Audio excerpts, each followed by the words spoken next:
संजय जी कुछ कहना चाह रहे, संजय जी जल्दी से।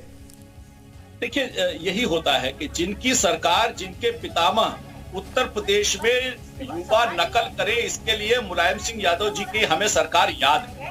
उत्तर प्रदेश में नकल किया भारतीय जनता पार्टी, उत्तर प्रदेश की शिक्षा में सुधार किया भारतीय जनता पार्टी ने, और इसीलिए उत्तर प्रदेश की सरकार ने ईमानदारी के साथ, मैंने कहा ना कि जिनके शासनकाल में चयन आयोग के अध्यक्ष भ्रष्टाचार के कारण जो है हाईकोर्ट अगर हटा दे तो आप समझिए कि उनके समय में क्या व्यवस्था थी।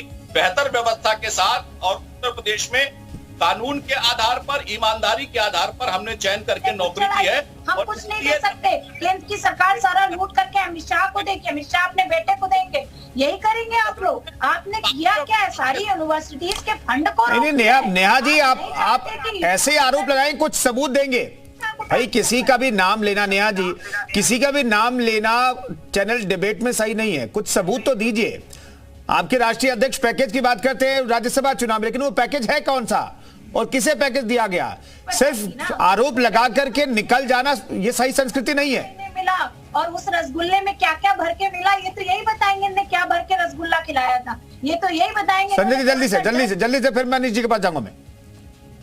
देखिए, सबसे ज्यादा पैसे वाला प्रत्याशी समाजवादी पार्टी की जो वो है जया जी, सबसे ज्यादा 1552 करोड़ की उनकी कुल संपत्ति है। महिला कैसे आ गई? महिला को कैसे प्रतिनिधित्व मिल सकता है? आप तो महिला विरोधी लोग हैं। आरएसएस का तो एजेंडा ही महिला विरोध है, बीजेपी का तो एजेंडा ही महिला विरोध है। तो नेहा जी उधर 2 महिलाएं राज्यसभा पहुंची है, आपकी तरफ से 1 महिला पहुंची, उधर से 2 महिलाएं पहुंची राज्यसभा। अच्छा नहीं लगता है कि महिला कैसे? नेहा जी एक एक करके प्लीज, एक एक करके प्लीज। पेट को बचाए नेहा जी एक एक करके जल्दी से। संजय जी, पैसे का कारण ही जया बच्चन जी को सबसे ज्यादा वोट मिले, और पैसा न देने के कारण ही समाजवादी पार्टी के विधायकों ने समाजवादी के एक प्रत्याशी को हरा दिया। जो सबसे ज्यादा वोट मिले हैं वो जया जी को मिले हैं, 41 वोट मिले हैं उनको। ठीक है, इसका मतलब ठीक है, मैं लौटता हूं। राजनीतिक विश्लेषक हमारे साथ विश्वात्मा जी में जुड़ गए हैं। सर स्वागत है आपका, थोड़ा लेट से जुड़े आप। मैं ये जानना चाहता हूं बीजेपी की रणनीति यूपी स्पेसिफिक में जानना चाहता हूं। आज कोर ग्रुप की भी बैठक हो रही है और सीसी की भी बैठक हो रही बीजेपी की, जिसमें प्रधानमंत्री मौजूद हैं। उत्तर प्रदेश को लेकर के बीजेपी की रणनीति जो है इस चुनाव के लिए अभी तक क्या दिखी है, और आज की बैठक में वो तो चलिए भविष्य में पता चलेगा, लेकिन क्या मंथन चल रहा होगा? आपको लगता है क्या कि प्रत्याशियों को बदलने पर ज्यादा विचार होगा? देखिए, मेरे को ये लगता है कि भारतीय जनता पार्टी कभी भी अपने भी कार्यकर्ताओं का, अपने नेताओं का लिहाज नहीं करती। मध्य प्रदेश उसका उदाहरण है। उनकी एक सर्वे है, उनकी गणित है। अगर उन्हें लगेगा कि ज्यादातर लोगों के टिकट काटना अच्छा है तो वो मौका भी नए लोगों को देना चाहते हैं। और उनकी ये भी चिंता नहीं है कि उन्हें अपने ही परिवार के लोगों को टिकट देंगे तो जीतेंगे, अगर दूसरे को देंगे तो टिकट तो वो हार जाएंगे। तो भारतीय जनता पार्टी को ये चिंता भी नहीं है। इसलिए मेरे को ये लगता है कि भारतीय जनता पार्टी इस बार कुछ नए चेहरों को लाएगी, और ऐसा लगता है कि इस बार बीजेपी का जोर ओबीसी लोगों को, खासकर के पिछड़े वर्ग के लोगों को भागीदारी ज्यादा देने पर रहेगी। क्योंकि पिछले दिनों से राहुल गांधी जी और जो उनके विरोधी दल थे वो इल्जाम लगाते रहे हैं कि ये ओबीसी विरोधी संगठन है, पार्टी है। तो उस इल्जाम को खारिज करने के लिए मेरे को लगता है कि जो इस समय सांसद हैं उनके टिकट कटेंगे तभी भागीदारी का कोई नया समीकरण पैदा होगा। और बीजेपी यही मंथन आज कर रही है कि हम कैसे यह साबित करें कि भारतीय जनता पार्टी ओबीसी की पार्टी है, Bharatiya Janata party SC ST की पार्टी है, और भारतीय जनता पार्टी केवल ब्राह्मणों की या सवर्णों की पार्टी नहीं है। इस बार जो टिकट बीजेपी का वितरण होगा उसमें यही नैरेटिव और यही उद्देश्य काम करेगा। ठीक है, लेकिन इन सब के बीच अब कांग्रेस की रणनीति क्या है? हमारे साथ मनीष सिंघवी साहब मौजूद हैं। मनीष सिंघवी साहब, अपने चुनावी अभियानों का जिक्र तो कर दिया कि उत्तर प्रदेश को लेकर के क्या संगठन कर रहा है, लेकिन किसे? आप लोग भी पीडीए को ही फॉलो करने वाले? देखिए, हम जनता के मुद्दों को उठाने की बात कर रहे हैं। सबसे महत्वपूर्ण एक विपक्ष का क्या काम है? विपक्ष का काम है जनता के मुद्दों को उठाना। आज आदरणीय संजय जी जिस बात को कह रहे हैं कि हमने वो साहब पर्चा कैंसिल कर दिया, लीक हुआ था, क्यों किया इन्होंने इसलिए कैंसिल किया क्योंकि राहुल जी ने उस मुद्दे को उठाया और उसके बाद लाखों लड़का इलाहाबाद और लखनऊ में सड़क पर बैठ गया।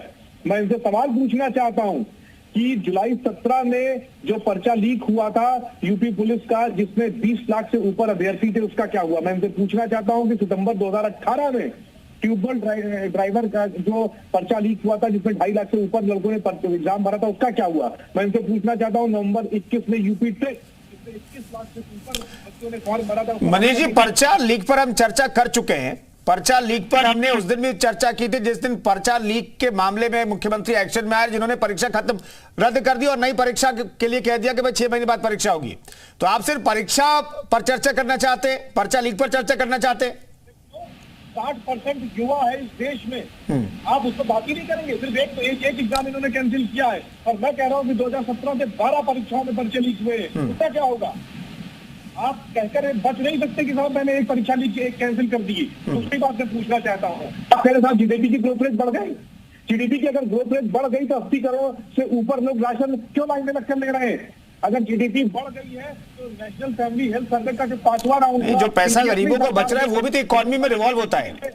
मैंने जो इकोनॉमिक्स पढ़ा है उसमें तो वो पैसा जो बच रहा है वो भी इकोनॉमी में रिवॉल्व होता है और वो जीडीपी के तौर पर बढ़ता हुआ दिखाई देता है। 8.4% बहुत ज्यादा है जब ग्लोबली स्लो डाउन देखने को मिल रहा है। मैं लौटता हूं। तमाम आज जबरदस्त सियासी हलचल है दिल्ली से लेकर लखनऊ तक, इसलिए इस पर चर्चा हम कर रहे हैं। तमाम मेहमान हमारे साथ मौजूद हैं, लेकिन सबसे इंपॉर्टेंट बात यह कि एमआईएम 7 सीटों पर चुनाव लड़ने जा रही है और ये वो सीटें हैं जहां पर समाजवादी पार्टी का वोट बैंक जो है वो बहुत ज्यादा संख्या में है। हमारे साथ आदिल हुसैन साहब जुड़ गए, प्रवक्ता है एआईएमआईएम के। आदिल हुसैन साहब, एक बार दर्शकों को बता दीजिए कि कौन कौन सी सीट आप लोगों ने तय किया है और इन्हीं सीटों पर प्रत्याशी उतारने का फैसला क्यों किया आप लोगों ने? भाई मेरे वहाँ के जो मेरे पार्टी के संगठन है, वहाँ के प्रदेश अध्यक्ष शौकत साहब हैं और आसिम वकार साहब हैं, दोनों सीनियर लीडर ने बैरिस्टर असदुद्दीन ओवैसी साहब के सामने रिपोर्ट दी और रिपोर्ट देने के बाद हमने निर्णय लिया। ऐसे भी आप अखिलेश यादव की नैया देख रहे हैं, इनके सचेतक उप सचेतक सब कहाँ चले गए। आपने देखा कि राज्यसभा में आपने देखा जयंत चौधरी जो 54-58 की बात करते थे, उनके दोस्त जो एंटी बीजेपी वोट उन्होंने 9 एमएलए ने लिया था, आज बीजेपी के गोद में है।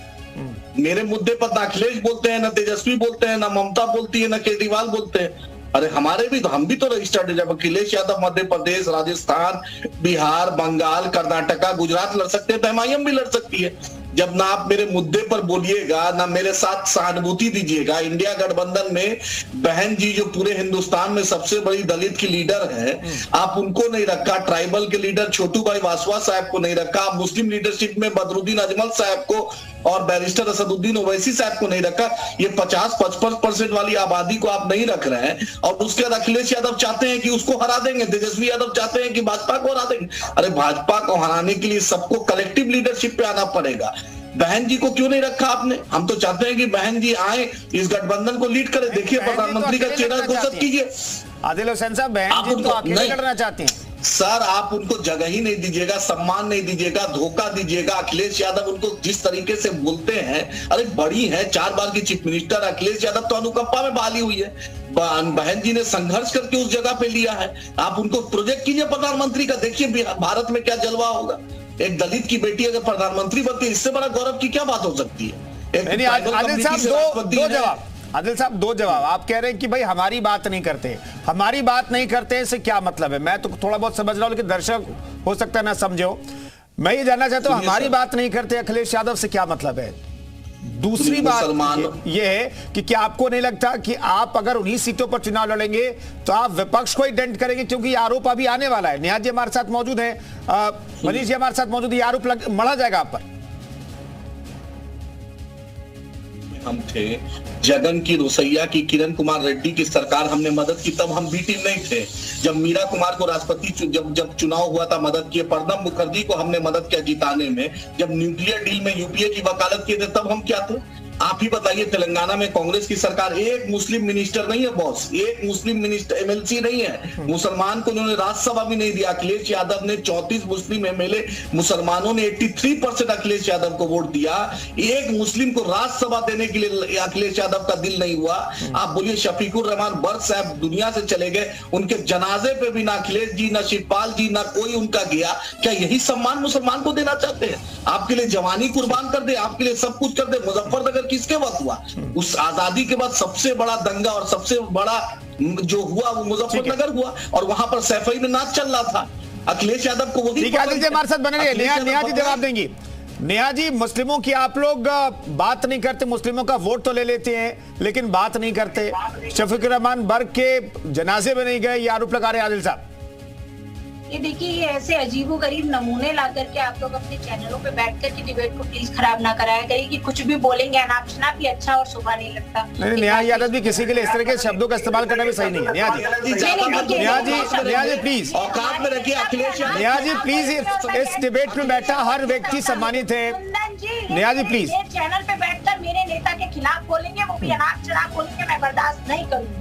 इन्होंने अभी माननीय अखिलेश जी पे सवाल खड़ा किया कि हमने राज्यसभा में ये मुसलमानों के हितैषी कब से हो गए? तो आरएसएस और बीजेपी की बी टीम है। बी टीम है। कौन मुलायम सिंह क्या थे जो सदन में बोले थे? 2022 के चुनाव में भी इन्होंने यही काम किया और दलाली करते बीजेपी के अखिलेश यादव और बोल लिए बी टीम मेरे। तीसरी बात, आपने कहा शफीकुर रहमान बर्क जी हमारी पार्टी के आदर्श और वरिष्ठ नेता थे। हम सभी ने हम सबके श्रद्धेय नेताजी के साथ आपका संघर्ष रहा है। माननीय अखिलेश जी ने दान लिया, क्यों नहीं चले गए जनाजा में? यादव जी, अरे तुम्हें पता क्यों नहीं फ्यूनरल में गए? यादव जी वहाँ फ्यूनरल में क्यों नहीं गए थे? यहाँ अखिलेश क्यों नहीं गए? पार्टी का धर्मेंद्र यादव अध्यक्ष है कि अखिलेश यादव अध्यक्ष है? पार्टी का कौन अध्यक्ष है? हाँ, अखिलेश यादव अध्यक्ष। आदिल साहब एक एक करके, आदिल साहब दोबारा मौका दूंगा मैं आपको, आदिल साहब दोबारा मौका दूंगा, सुन लेते हैं। नेहा जी जल्दी से अपनी बात खत्म कीजिए।